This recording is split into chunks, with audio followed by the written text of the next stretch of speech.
Bismillah walhamdulillah wa salatu wa salam ala rasulillahi. And we return now. This is the third session of Before You Tie the Knot, a guide for couples, in which we're reflecting upon the book that is written by Sister Salma and Imam Muhammad Majid. And today we're starting a little earlier, inshallah. But we wanted to return back to the whole issue of the ayah of the Quran, which gives us a sense of the relationship between the male and the female in the marital structure or in the marital relationship. First of all, one of the things that we have to be clear on is that the ayat that talks about the fact that Allah Tabaraka wa Ta'ala created us as being compatible with each other, right? And it's translated as, and of his wondrous signs is that he created for you from yourselves mates, companions, so that you may repose in them, so that you may find tranquility and peace.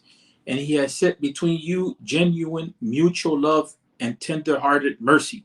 This is one of the more detailed translations that I've come across, and it's a translation by Sheikh Dr. Ahmed Zeki from the Scholars of Al-Azhar. And then at the end, the ayah says, indeed, in this, there are sure signs for people who would reflect on the creation of Allah, on the signs of Allah. In the Arabic, of course, is a little bit different. The Arabic is the foundation. The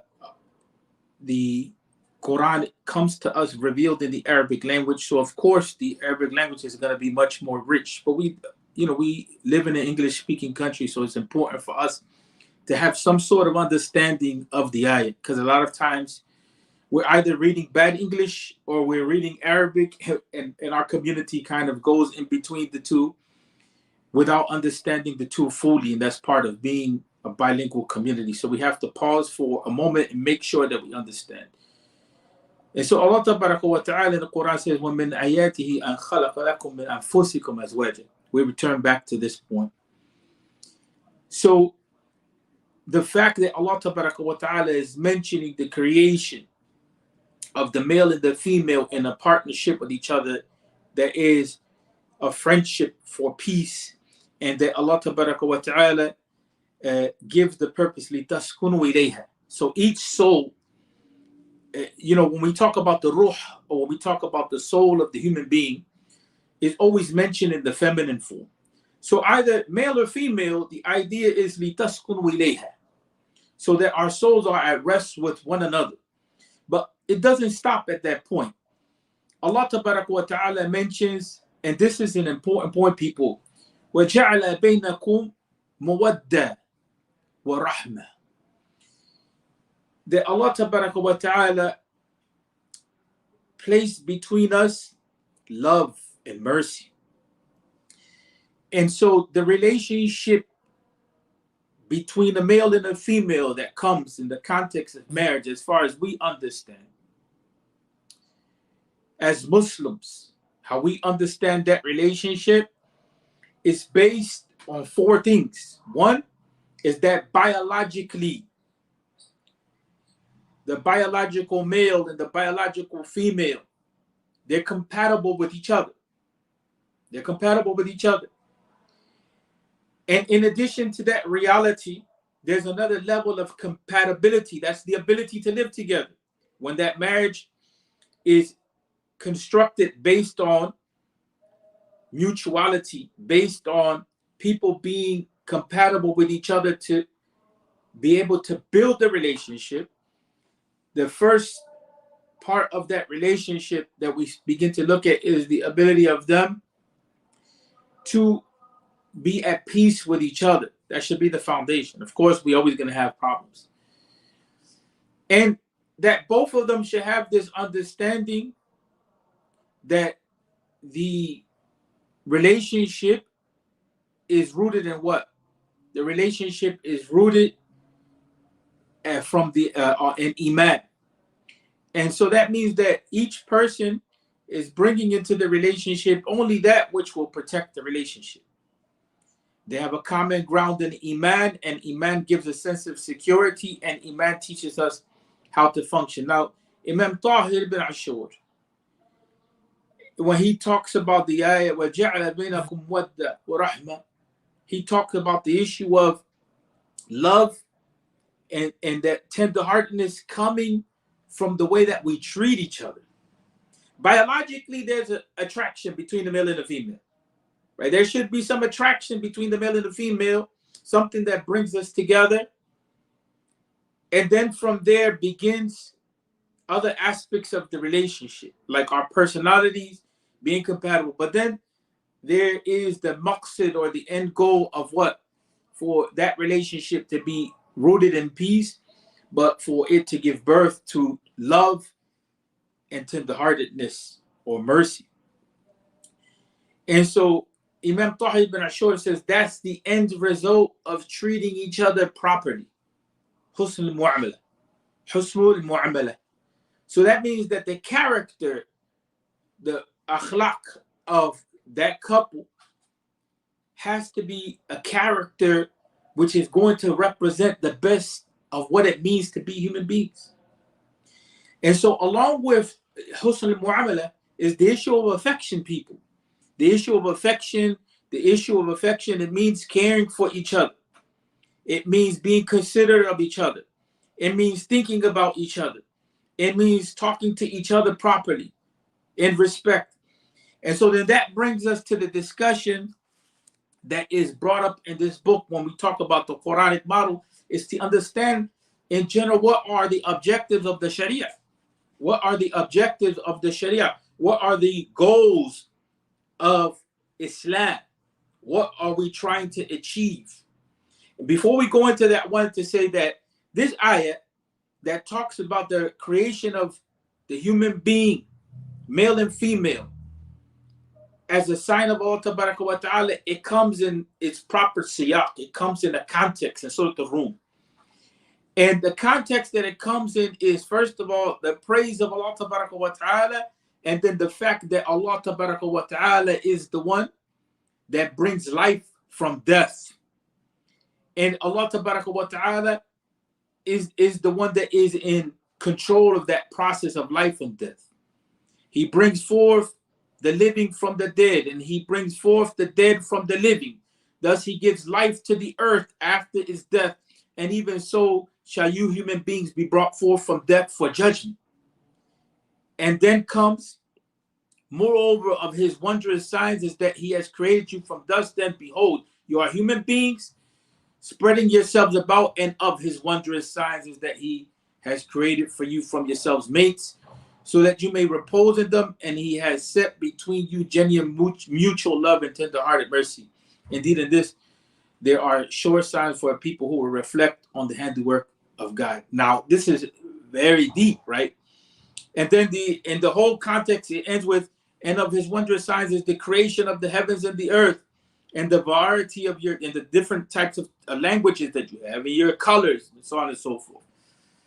And so here, Allah wa ta'ala is showing us that the relationship between the male and the female is part of the greater created order, is part of the universe. Not only that, Allah wa ta'ala is showing us that life and death are in the power of Allah wa ta'ala, under Allah's control. But at the same time, that when it comes to human beings, that we're held accountable for what it is that we do. And then Allah wa ta'ala places within that context of talking about life and death and responsibility, the family unit, and how the family unit gives birth, right, to children, and so on and so forth. And at the same time, in order for that family unit to maintain itself, we have to have an understanding that we're accountable before Allah wa ta'ala. Right, and so in this regard, we see the issue of taqwa coming to the fore, and how it is that Allah wa ta'ala, he established our rights And in establishing our rights, we always have to be conscious of what it is that we're doing, how it is that we're treating one another, and the fact that marriage itself is part of the order of Allah. And so that marriage has to be carried out in a certain way. Now, when we talk about the objectives of the Sharia as applied to the family life, one of the things that we need to have a clear understanding of is that the Sharia, it teaches us the value of life itself. And that's why one of the objectives of the Sharia, right, is hifd al-nafs. And how life is preserved and how it maintains itself is it's not just in the matter of prohibiting death or prohibiting the killing, more specifically, of human beings, but it's in safeguarding life itself. And part of safeguarding life is that the conditions of life are created so that people can grow and develop. And in the context of preserving life, it is the marital relationship, because the relationship between the male and the female, when male and female come together to procreate, life comes through that relationship and through those acts. But it's not just the issue of preserving biological life, the continuity of the human race, but it's also that the continuity of the human race or life itself has to be, what has to accompany life is the dignity of the human being. That's important.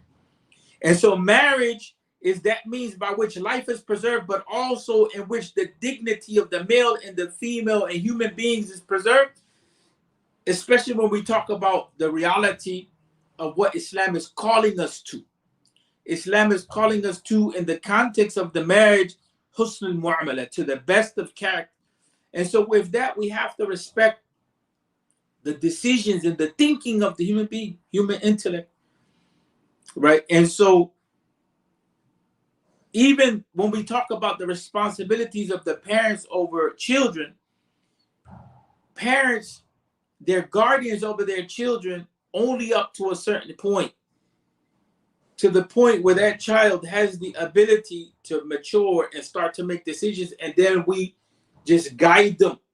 We're not in the process where we have to control every aspect of their lives. And when it comes to the relationship of the male and the female, that relationship is governed by shura, shawarahum fil amr. And so that means that we have to, the Quran is commanding us to consult one another in our affairs. And so that means that we have to have some sort of relationship of clear communication with each other and a respect for each other's intellect. And so by preservation of the life and preservation of the dignity of the human being, and by preservation of the intellect of the human being, in other words, respect the intellect of the other person. That's how family life has a foundation to be preserved. It's not just going to be preserved within the context of just marriage and prohibiting zina or prohibiting fornication, but that married life has to have a foundation. And of course, in addition to that, in order to maintain life and in order to maintain the development of life and the conditions for life, and in order to maintain family, the Sharia also has the objective of the preservation of wealth. And so that we have to think about the whole reality of marriage as being part of the continuity of the ummah. And we have to think about marriage in the ummah as that which protects the individual Muslim, the individual human being. And so we have the necessity to protect the individual and develop the individual, and that's done within the context of family and community. And family and community demand justice and that we regard the dignity of the human being. And then in addition to that reality, that we have to respect what it means to have family relationships, what it means to respect our parents, what it means for children to be respected, what it means to respect our relatives, our siblings, our aunts, our uncles.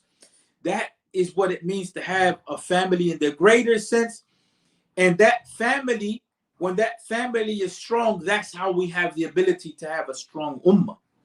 So when we talk about the family structure itself, we're talking about the foundation of the ummah. And so when we talk about the objectives of family life, we have to talk about the way it is that people treat each other. Because Allah wa ta'ala, he talked about that marriage between the male and the female at the end of the day is a sign, right? It's a sign. وَمِنْ آيَاتِ أَنْ خَلَقَ لَكُم مِّنْ أَنفُسِكُمْ أَزْوَاجًا. So that relationship between male and the female should be reflective of the values that we have as Muslims. In order for it to function properly, it just can't be only that it is a relationship based on biology, based on male and female being attracted to one another. And it just can't be a relationship that's solely based on economics, that we're going into an agreement with one another because of the benefit that I take from it or material gain, right? Whether it is based on economics or whether it's based on some other benefit. The marital structure in Islam, we have, if we're going to understand it properly, we have to understand what happened in Jahiliyyah. In Jahiliyyah, in the time period before the teachings of the Prophet Muhammad sallallahu alaihi wasallam, the teachings of the Quran being introduced into the Arabian Peninsula, we have to have an understanding that women had very little value. We have to have an understanding that they had very little freedom or economic independence. We have to have an understanding that the marital relationship between the male and the female was not stable, and it was not clear, and it was not based on justice, and it was not based necessarily on love and mercy. It was based on other things. Sometimes we couldn't find love and mercy in that, but that wasn't what we call an asl, or the foundation. The other thing is that when we look at Islam, al-asl في عقد النكاح هو الديمومة والاستقرار. So the marital contract in Islam, the foundation of it is continuity. Not that I go into a relationship with someone temporarily, but I go into that relationship with the intention of maintaining that marriage and creating stability in that marriage. الديمومة والاستقرار. And so we have to have an understanding that Islam gave shape to the marital contract, the marital relationship, in such a way that the dignity of the male and the female and the children is being preserved. Those are things which didn't exist with clarity prior to Islam coming into the Arabian Peninsula. And so another thing is that Islam did away with what? Islam did away with the idea that we're purchasing the woman. So we should have a clear understanding that al-istiqrar, or stability, comes with the contract, but the contract is not that we're buying a person. And if anything, the dowry or the mahr is a sign of a person wanting to commit to the other person. It's a sign of the male wanting to commit to the female. But that mahr is not that the male is purchasing her. She's free. You understand what I'm saying? She's free in the relationship. And so Islam is doing away with the idea that males are purchasing females, but at the same time is presenting to the woman, right, with clarity that the man wants to be in that relationship. Of course, you have culture sometimes that comes in, but when we talk about the foundation of Islam, we have to be clear that Islam came and changed the relationship dynamics that were there present in the Arabian Peninsula, right? And set them on a new foundation, the foundation of justice and dignity and love and mercy, right? And freedom. And there's a lot to be said in that regard, right? But that's why when we talk about the context of the ayat, Allah wa ta'ala talks about the diversity of human beings being part of the creation of Allah and the signs of Allah, different colors and different languages and so on and so forth. In other words, to show that human beings, all of us come from the same origin. And even in an ideal world, you know what I'm saying, we can marry from each other, right? We can marry from each other. There's no issue there. But at the end of the day, people, I want to close this session with saying this, that we have to be very clear that love and affection and mercy is at the core of the relationship. Is at the core of the relationship.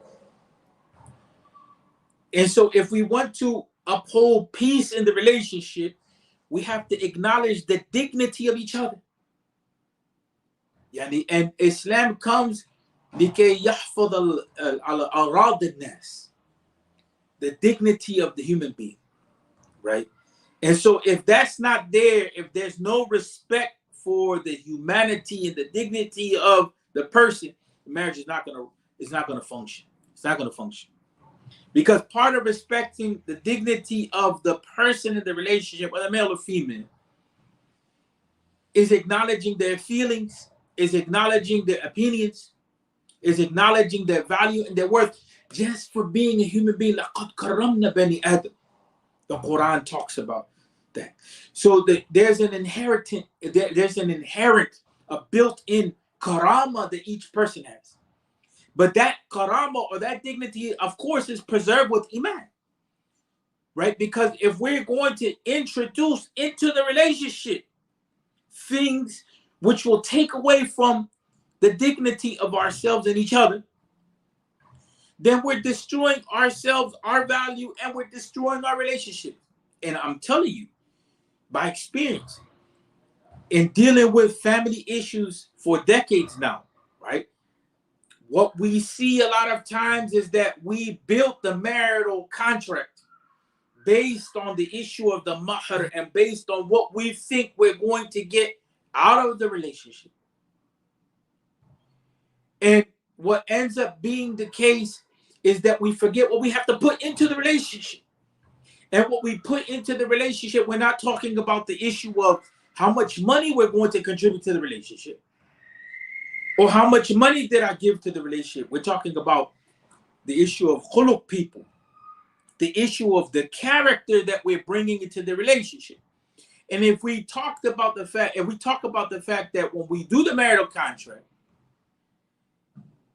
we talk about the marital contract being ala kitabillah wa ala sunnati rasulillah, based on the book of Allah and based on the example or the model of the Prophet Muhammad sallallahu alaihi wasallam, then there's no way that we can get around the issue of preserving the marriage based on love, mercy, based on making sure that we're not introducing into the marriage haram, based on talking to each other in a proper way, in a way which we talk about goodness of each other, not cursing at each other, or not belittling each other, or not disregarding or disrespecting each other. Right? That's something that's important. That's something that's extremely important. And if we don't get that lesson right, the importance of love, the importance of mercy, which it means that we have to be affectionate to each other. It means that we have to spend time with each other. It means that we have to get to know each other. It means that we have to value each other. If that's not there in our marriages are not going to last. Because built into the human being is the necessity to be recognized and to be loved.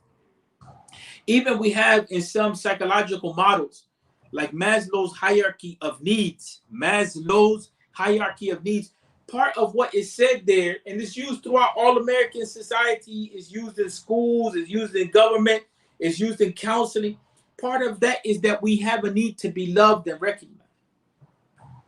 And if we look at how Islamic thought understood things in the past, yani fikr al-Islami, it understood, that the human being is ijtima'i, is social.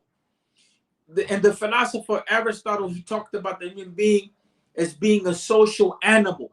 So important to us is that we relate to other human beings, but especially important for our survival spiritually, not just biologically, and emotionally, not just biologically, is that we have marriages in which we can relate and we can find ourselves in those marriages so that we can have tranquility and peace in that relationship.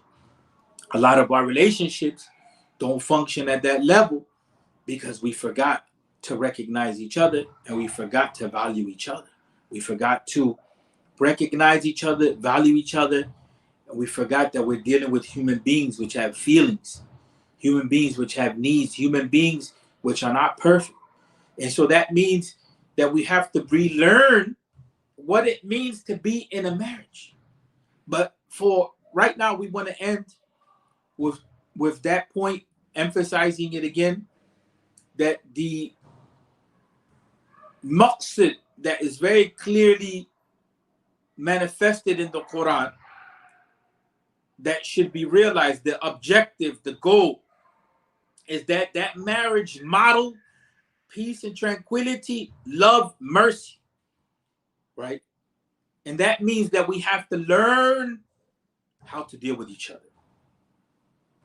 And so that means that if we're going to prepare ourselves for marriage, we have to learn that maybe certain things that we learned from our families and our culture may not necessarily be what it is that Islam is calling us to, or may not necessarily be the right thing, the right way of dealing with each other. Right? We're still learning how to do relationships. And so we have to look at how it is that the Prophet ﷺ dealt with his family and make that the foundation above culture. And we're not necessarily talking one hadith or two hadith like that. We're talking about, look, the Prophet ﷺ, he spoke to his family. He consulted them. He was kind. He participated in the household. He was patient. You understand what I'm saying? There was no violence in the household, verbal violence or physical violence, right? That has to be, these things have to be clear. And there's other things that we have to talk about, but now is not the time and the place of, for talking about that. But what does the relationship look like when we talk about roles between male and females? And this is one of the most confusing things in today's time. The problem of how we understand qawwama, or the problem of how we understand infaq, how we understand providing for the family, or how we understand protecting for the family. All of that has to be discussed, right? Because the way that roles were understood in the past is not exactly how we're looking at things today. And another thing, people, is that when we look at the life of the Prophet Muhammad ﷺ, we see much more fluidity and flexibility in the relationship between male and female than what we see later on. The Prophet ﷺ was very flexible in how he functioned in his relationship. If you look at just the example of him marrying an older woman, and you look at the example of him participating in the family, and you look at the fact that his wives had opinions, you see a lot of flexibility. You understand what I'm saying? And the way that the family was built. And we have to ensure that our children understand that Islam has flexibility in these things. Now, what we in our cultures may do, sometimes it may work for how our lifestyle is, and sometimes it may not. But if we're going to use culture, then it has to ensure that that culture realizes that love and mercy is in the relationship along with justice. It just can't be that the culture dominates and then we avoid what it is that the Quran is calling us to, right? And so we, with this, come to an end. And next week we'll pick up again, inshallah. Assalamu alaikum wa rahmatullahi wa barakatuh.